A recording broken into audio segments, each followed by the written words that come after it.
Au sommaire de cette édition, une réponse citoyenne à la crise de l'éducation au Burkina Faso voit le jour. L'association citoyenne de paix lance un projet éducatif d'une année destiné aux élèves et étudiants. Objectif: inculquer les valeurs d'intégrité, de paix et favoriser l'éveil au métier pour contribuer à bâtir une école plus résiliente et porteuse d'espoir. Les détails dans ce journal. Et puis Samuel Ratanga et son équipe remportent le premier prix du concours de médiation en Afrique organisé par le réseau des médiateurs professionnels d'Afrique. On en parle également dans cette édition. Ce sont les titres de cette édition. Mesdames et messieurs, bonsoir et ravi de vous retrouver pour le point de l'actualité sur Sava TV. Bienvenue à tous. Et pour débuter, le président du Faso, le capitaine Ibrahim Traoré, est arrivé à Bobo-Dioulasso aujourd'hui dans le cadre d'une série d'activités dont la remise de matériel agro-pastoraux et halieutique aux producteurs pour la campagne agricole 2025-2026. Ce matériel agricole est estimé à plus de 104 milliards de francs CFA. Le président du Faso va également procéder à la pose de la première pierre de 2 unités industrielles à Péni et à Samandéni. L'usine de transformation de pommes de cajou à Péni, d'un coût de réalisation de 6,6 milliards de francs CFA avec une capacité de transformation de 5000 tonnes de pommes de cajou par an. Cette usine va créer environ 112 emplois directs et 1050 emplois indirects. Et à Samandéni, le chef de l'État va lancer les travaux de construction d'une unité de production de médicaments vétérinaires avec un coût de 20 milliards de francs CFA. Et pour la suite, les liens se renforcent entre le Burkina Faso et les Émirats arabes unis. Le ministre d'État auprès du ministère des Affaires étrangères des Émirats arabes unis, Cheikh Al Nahyan, a transmis hier au président du Faso les salutations fraternelles du président émirati au chef de l'État après avoir évoqué les pistes de coopération économique avec le Burkina. Ces propos à sa sortie d'audience. Nous sommes ici pour transmettre la salutation de son Excellence Cheikh Mohamed Ben Zayed, le président des Émirats arabes unis. L'objet de cette visite, c'est que nous voulons établir une relation de coopération économique entre nos deux pays, qui est une relation aussi ancienne et aussi ancrée. Nous sommes très heureux d'être ici aujourd'hui, parmi vous, un pays aussi beau, un peuple aussi généreux et accueillant. Et nous transférons notre salutation au président burkinabé pour son accueil chaleureux et tout l'accueil qu'on a reçu aujourd'hui. Je vous l'annonçais en titre. L'association citoyenne de paix veut apporter des solutions à la crise de l'éducation au Burkina Faso. Elle veut inculquer les valeurs d'intégrité, de paix et d'éveil au métier aux élèves et étudiants. C'est à travers un projet de formation d'une année. Mais avant, l'association citoyenne de paix a réuni ses partenaires dans un atelier de réflexion sur l'école face à ces défis et enjeux. Fatih Sankara.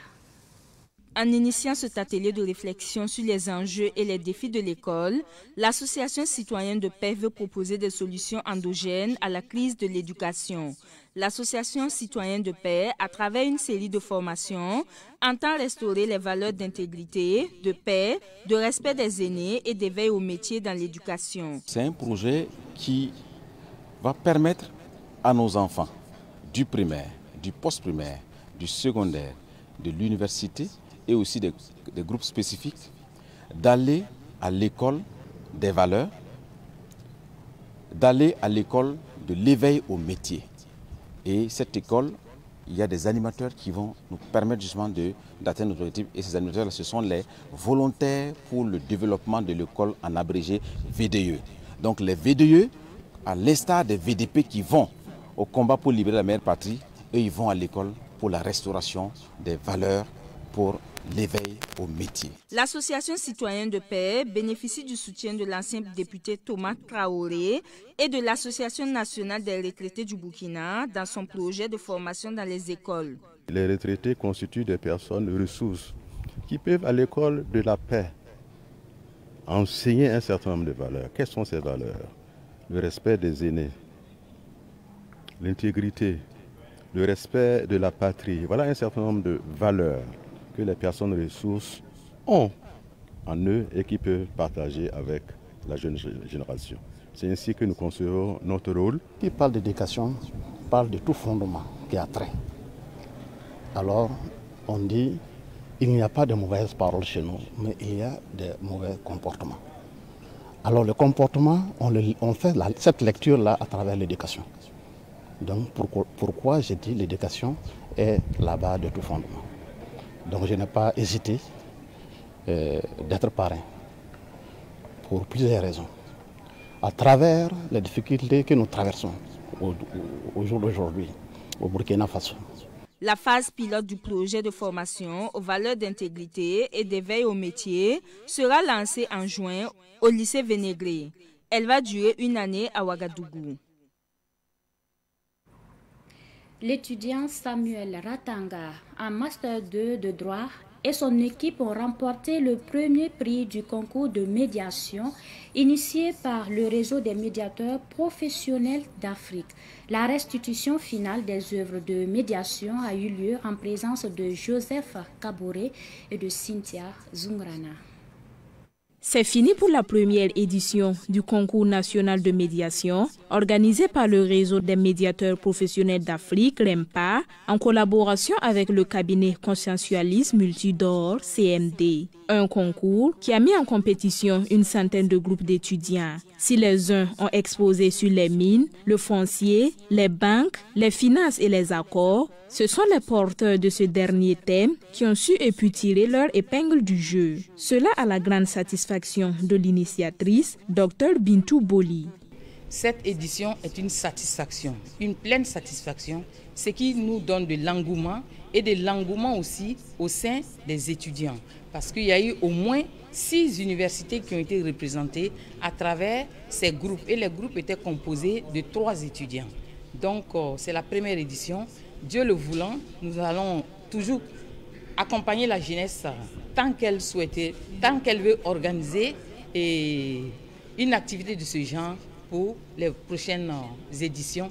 Et nous invitons tous ceux qui peuvent contribuer, parce que parler de médiation n'est pas une affaire de personnes, c'est une situation qui appelle toute une population, donc la communauté africaine, la communauté burkinabé, et aujourd'hui nous nous inscrivons dans cette ligne pour aller vers le développement de la médiation et pour résoudre pacifiquement les litiges d'ordre contractuel. Et puis vous avez vu, il y avait plusieurs thèmes qui ont été développés, parce qu'aujourd'hui, la médiation n'est pas un mode amiable ordinaire. C'est un mode amiable qui repose, qui est adossé à la loi. Donc, si vous obtenez un accord de médiation, cet accord de médiation devient la loi des parties et cet accord de médiation peut faire l'objet d'exécution forcée si l'accord est homologué devant le juge ou déposé au rang des minutes d'un notaire avec reconnaissance d'écriture et de signature. Le jury que Dr Rasmane Daniel Sawadgo a présidé a salué la qualité des exposés et l'inclinaison des jeunes pour la médiation dans le règlement des litiges. C'est d'ailleurs l'objectif principal du concours qui entend, je cite, « inculquer la culture de la médiation dès la base à la jeunesse ». La médiation est un mode alternatif de règlement de conflits. Elle se définit comme une entremise destinée à mettre d'accord, à concilier ou à réconcilier des personnes, des parties, des États. Elle est proche par ses méthodes de mise en œuvre, de l'arbitrage et de la conciliation. Tous ces mécanismes permettent souvent d'économiser les contraintes liées au recours à la justice judiciaire classique. Orange Money Burkina Faso a lancé ce matin la grande promo Orange Money dénommée NEMAM.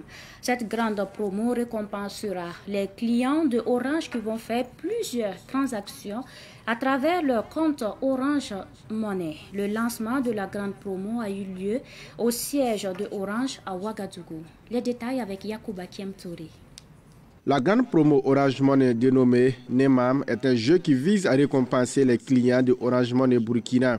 Pour participer à ce jeu, le client doit avoir une puce Orange identifiée en son nom, un compte Orange Money et doit également être majeur.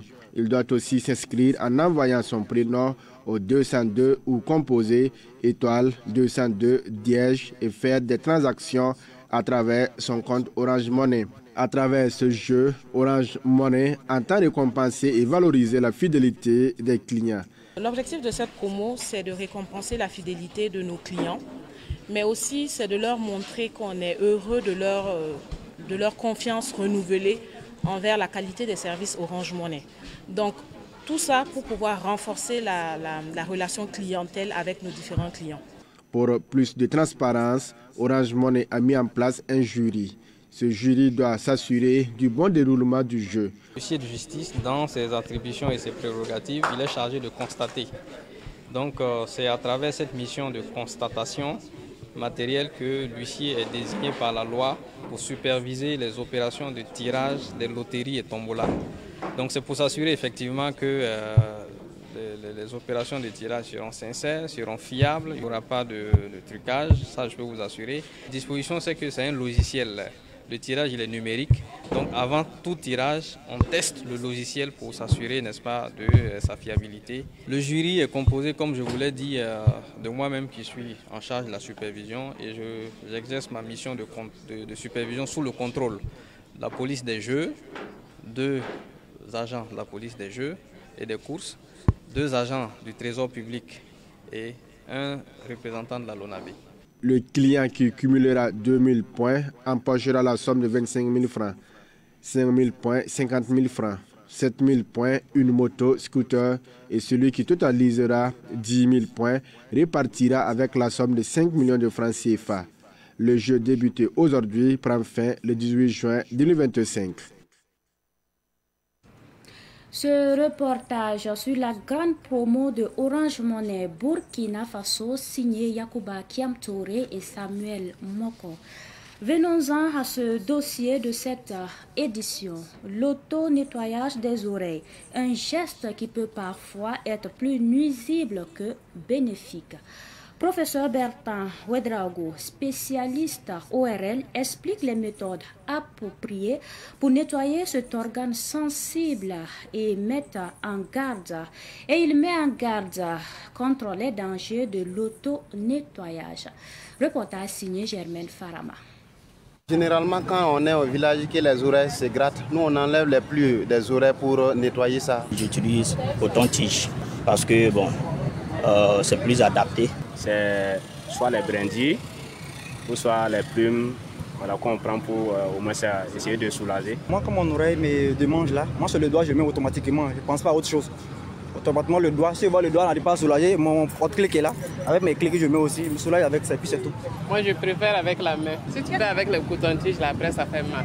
Comme eux, nombreuses sont ces personnes qui utilisent des cotons-tiges, des plumes, des capuchons de stylo, des brins d'allumettes et d'autres objets dans leur oreille. Objectif, soulager une prurie auriculaire ou une démangeaison des oreilles. Souvent la poussière dans les oreilles, l'eau après une douche, une sécrétion moelleuse dans l'oreille suscite des réflexes divers, les uns aussi dangereux que les autres. Tout cela relève de la méconnaissance du système de fonctionnement et de protection naturelle de l'oreille. Au niveau de l'oreille, les glandes qui sécrètent du cérumen se trouvent sur la partie dite cartilagineuse du conduit. On les appelle des glandes cérumineuses. Et il y a aussi les glandes sébacées. Et l'ensemble de ces glandes-là sécrètent une substance qui est assez grasse. Et il y a aussi le mélange d'autres produits qui viennent du conduit auditif externe, la desquamation des cellules, etc.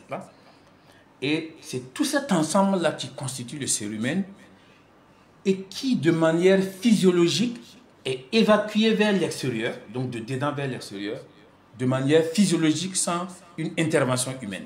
Le cérumen, ce n'est pas un déchet de l'organisme, mais c'est une production qui a au moins 3 fonctions principales. J'ai dit c'est une substance qui est grasse, donc qui doit tapisser et lubrifier le conduit. Il permet également d'éliminer les desquamations, les produits qui viennent de tout le conduit là et de les enrôler et de les amener vers l'extérieur, de les éliminer.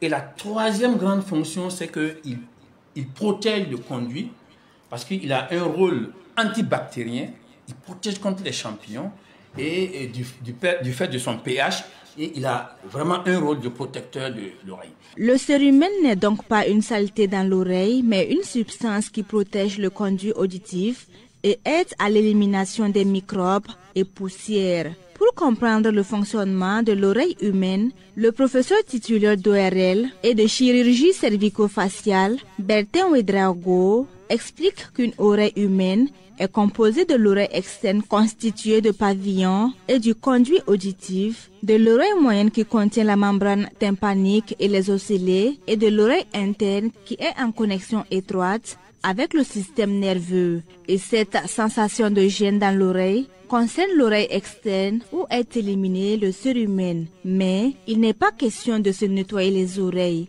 Selon les explications, l'oreille se nettoie seule sans aucun effort humain. Le fait de les nettoyer n'est pas une bonne chose. Et lorsqu'il y a des besoins de les nettoyer, ça ne doit pas se faire à l'aveuglette et automatiquement par les patients. Parce que vous voyez, l'anatomie encore nous interpelle. Parce que vous voyez, au fond du conduit, il y a ce qu'on appelle le tympan, la membrane tympanique. À l'aveuglette, lorsque vous introduisez quelque chose ici, vous n'avez pas la profondeur. Vous pouvez aller toucher le tympan, le perforer, et vous retrouvez devant un problème que vous aurez vous-même créé. Et l'autre aspect, pour ceux qui pensent qu'ils peuvent faire des nettoyages de l'oreille à domicile, sans vérifier le tympan, vous imaginez s'il y a une perforation du tympan et que vous choisissez de mettre de l'eau ou n'importe quoi, vous injectez quelque chose dans le conduit sans l'avoir vérifié, cette eau que vous injectez va se retrouver au niveau de l'oreille moyenne. Et en fonction de ce que vous avez mis dans le contenu, vous pouvez déranger l'oreille interne et vous retrouvez avec une surdité, vous retrouvez avec des vertiges, et vous retrouvez avec d'autres symptômes, même une infection au niveau de l'oreille. L'une des conséquences aussi, c'est qu'ils refoulent le cérumen, qu'ils entassent vers le fond, et après ils se retrouvent avec une oreille totalement bouchée. Et ils sont étonnés parce qu'ils ont l'habitude de nettoyer, mais malheureusement, par leur effet de nettoyage, ils favorisent l'accumulation du cérumen qu'ils empêchent même de s'évacuer. Vous pouvez dire que vous contrôlez le geste, mais par accident ou par inadvertance, un enfant peut vous bousculer et l'instrument que vous avez mis dans le conduit peut aller au-delà de là où vous n'imaginez pas. Nettoyer régulièrement les oreilles fragilise le conduit auditif et occasionne la survenue de maladies. Si les oreilles se nettoient seules, qu'est-ce qui provoque donc le gêne au niveau des oreilles? Pour des raisons diverses, qui peuvent être liées soit à une maladie, c'est-à-dire une infection, c'est-à-dire des champignons, c'est-à-dire une allergie, le conduit peut se mettre à gratter. Et en ce moment, bon, il faut qu'un spécialiste regarde et qu'il mette un traitement. L'autre cause possible de gêne au niveau du conduit, là, c'est les anomalies d'évacuation du cérumen. Puisque, comme je dis, le cérumen doit s'évacuer normalement sans intervention. Mais chez certaines personnes, pour des raisons diverses, ce cérumen qui doit s'évacuer par l'extérieur n'arrive pas à se faire normalement. Et ces gens-là auront tendance à avoir du cérumen qui s'accumule dans le conduit et qui les gêne et qui les amène à utiliser des instruments divers pour pouvoir évacuer ce cérumen. La troisième cause, c'est du fait même de l'homme lui-même. Parce que plus vous nettoyez, plus vous en aurez besoin, plus vous allez augmenter la consommation des cotons-tiges. Et économiquement, ce n'est pas bien. Rares sont les personnes qui ont la culture de suivi auditif dans les hôpitaux. Pourtant, la santé de l'oreille nécessite des conseils de spécialistes. Pour prendre soin de ses oreilles, lorsqu'après le bain, la douche, vous avez le droit, avec le doigt et avec la serviette, de nettoyer l'entrée du conduit. Parce qu'habituellement, il y a de l'eau qui s'y dépose et effectivement, c'est un peu gênant. Mais juste avec le doigt et la serviette, ça suffit pour nettoyer l'entrée du conduit. Donc, il ne faut pas introduire des choses au-delà. Maintenant, si vous avez une sensation qui persiste, il faut vous référer à un spécialiste qui puisse regarder le conduit. Parce que le spécialiste nettoie l'oreille sous contrôle de la vue, avec une source de lumière, et il regarde ce qu'il introduit, jusqu'où il introduit, et il a des repères anatomiques qui lui permettent de nettoyer sans vous blesser et sans créer un problème. Mais quand vous le faites à l'aveuglette, vous n'avez pas de repères. Si vous êtes dans la situation normale, vous n'avez pas besoin d'interférer dans le nettoyage de vos oreilles. On peut naître, vivre 100 ans sans avoir besoin, même une seule fois, d'un nettoyage du conduit auditif externe, parce que tout est programmé pour que ça soit évacué, le cérumen soit évacué vers l'extérieur. Conseil pratique à donc prendre en compte. Pour les professionnels du son, il est conseillé d'utiliser les casques plutôt que les écouteurs. En résumé, la protection des oreilles demande une attention particulière et une prudence accrue, car à tout moment on peut perdre l'ouïe par négligence, inattention ou par accident. Dernier point de cette édition, la chorale Saint-Paul de la paroisse Saint-Pierre de Gounguin a 50 ans cette année. Et pour la commémoration de son cinquantenaire, elle offre le 31 mai prochain un concert à la Maison de la Jeunesse et de la Culture Jean-Pierre Guingani. À quelques jours de l'événement, le comité d'organisation a animé une conférence de presse. Nous en savons plus avec Samuel Moko. Silencieuse depuis sa toute dernière sortie discographique en 2021, la chorale Saint-Paul de la paroisse Saint-Pierre de Gounguin prévoit plusieurs activités à l'occasion de son cinquantenaire. Elle qui a pour vocation d'aider par le chant le peuple de Dieu à mieux prier à travers l'animation des messes et autres activités de la paroisse. Dans le cadre des activités du cinquantenaire, il est prévu un concert dénommé le Souffle de l'Unité qui va se dérouler le 31 mai 2025 au niveau du Palais de la Jeunesse et de la Culture Jean-Pierre Guingani à partir de 19h. C'est l'activité majeure qui lance déjà le cinquantenaire. Il est prévu aussi un panel qui va se dérouler le 31 mai à 9h au sein de l'Institut supérieur de technologie qui est situé juste côté est de la paroisse Saint-Pierre de Gounguin. Ce concert qu'offre la chorale Saint-Paul de Gounguin le 31 mai prochain est intitulé Le Souffle de l'Unité. Une manière pour la chorale d'inviter le peuple burkinabé à l'union. Car selon le responsable technique de la chorale, c'est la nation avant tout. C'est en fait une invite à toutes les confessions religieuses pour dire qu'au-delà de nos différences, au-delà de nos divergences, nous devons réfléchir nation. Nous devons réfléchir patrie. Quel que soit le bord de tout un chacun, c'est d'abord la patrie, c'est d'abord la nation qui nous permet chacun d'aller là où il veut et d'aller dans telle ou telle confession religieuse. Pour la circonstance, la chorale Saint-Paul de la paroisse Saint-Pierre de Gounguin ne va pas se produire seule. Elle va avoir à ses côtés des artistes de différentes confessions religieuses. La communauté traditionnelle qui sera représentée par la troupe du Bennaba, la communauté évangélique, aussi vous voulez protestante, qui sera représentée par le pasteur Ati, qui est un artiste, et la communauté musulmane qui sera représentée par le docteur Abdallah, et bien sûr la communauté catholique, puisque nous sommes catholiques. Le responsable technique de la chorale Saint-Paul de Gounguin de la paroisse Saint-Pierre a saisi l'occasion pour inviter les Burkinabés à prendre part à ce concert du 31 mai au Palais de la Culture Jean-Pierre Guingani. C'est vraiment inviter la population, tous bords, toute confession religieuse confondue, à participer à ce concert-là, qui n'est pas seulement un concert religieux, mais un concert de toute la nation. Et donc, il n'y a pas de barrière religieuse.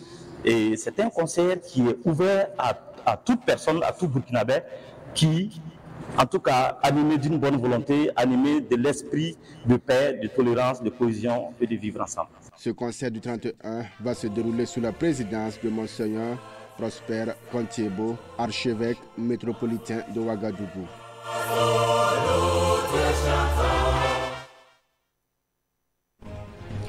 Fin de ce journal. Merci à vous qui l'avez suivi. Très bonne suite en compagnie de nos programmes.